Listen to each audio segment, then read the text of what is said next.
एक बार एक छोटी सी बच्ची हाथ में मिट्टी की गुल्लक लेकर के भागती हुई एक दवाइयों की दुकान पर गई। वो काफी देर तक वहां पर खड़ी रही, लेकिन दुकानदार का ध्यान उसकी तरफ नहीं गया क्योंकि और भी बहुत सारे लोग खड़े हुए थे। उसने दुकानदार को कई बार बुलाया, लेकिन वहां पर भीड़ इतनी थी कि दुकानदार का ध्यान उसकी तरफ गया ही नहीं। और फिर उस बच्ची को थोड़ा सा गुस्सा आया तो उसने अपनी मिट्टी की गुल्लक लेकर के वहीं काउंटर पर जोर से रख दी, जिसके बाद में जो दुकानदार था और जितने भी लोग खड़े थे वो सब उस बच्ची की तरफ देखने लग गए। और फिर उस दुकानदार ने उस बच्ची से पूछा, बेटे आपको क्या चाहिए? तो वो बड़े ही भोलेपन से बोली कि मुझे एक चमत्कार चाहिए। ये सुनकर के दुकानदार को कुछ समझ नहीं आया, ना ही वहां पर जो लोग थे उनको कुछ समझ में आया, और सब उसकी तरफ देखने लग गए। फिर दुकानदार ने बोला, बेटे चमत्कार तो यहां पर नहीं मिलता है। तो बच्ची को लगा कि वो उससे झूठ बोल रहा है, तो बच्ची ने कहा कि मेरी गुल्लक में बहुत पैसे हैं, आप बताओ आपको कितने पैसे चाहिए, लेकिन मैं आज यहां से चमत्कार लेकर के ही जाऊंगी।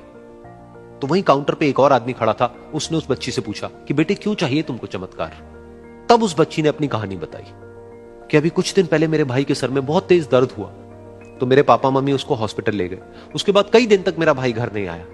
तो मैंने कई बार अपने पापा से पूछा, लेकिन उन्होंने मुझे कुछ नहीं बताया। उन्होंने बार बार यही कहा कि वो आ जाएगा, वो कल आ जाएगा, वो कल आ जाएगा, लेकिन वो आ ही नहीं रहा था। तो मैंने देखा कि मम्मी रो रही है। अब पापा मम्मी को कह रहे थे कि उसकी दवाइयों के लिए और उसके इलाज के लिए जितने पैसे चाहिए उतने मेरे पास में नहीं है, अब उसको कोई चमत्कार ही बचा सकता है।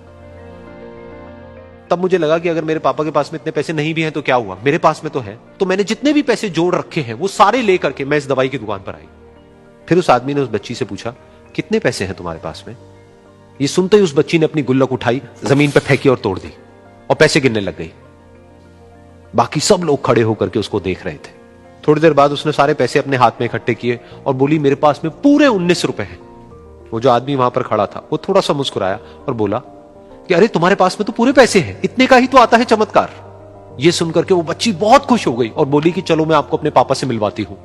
बाद में पता लगा कि वो आदमी कोई आम आदमी नहीं था, बल्कि एक बहुत बड़ा न्यूरोसर्जन था, और उसने सिर्फ 19 रुपए में उसके भाई की सर्जरी करी और कुछ ही दिन बाद वो ठीक होकर के घर वापस आ गया। फिर कुछ दिन बाद वो बच्ची, उसका भाई, उसके पापा, उसकी मम्मी चारों एक साथ बैठे हुए थे और बात कर रहे थे। तो उसकी मम्मी ने उसके पापा से पूछा कि अब तो बता दो ये चमत्कार आपने किया कैसे? तो उन्होंने अपनी बेटी की तरफ देखा और बोले, ये चमत्कार मैंने नहीं, इसने किया है।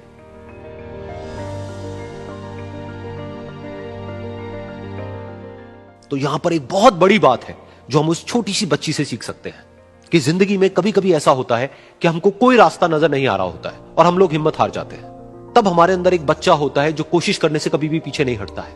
वो हार मानने को तैयार नहीं होता है क्योंकि उसको ना शब्द समझ नहीं आता है। वो बच्चा जिसके लिए कुछ भी नामुमकिन नहीं है, क्योंकि वो हर हाल में कोशिश करता ही रहता है।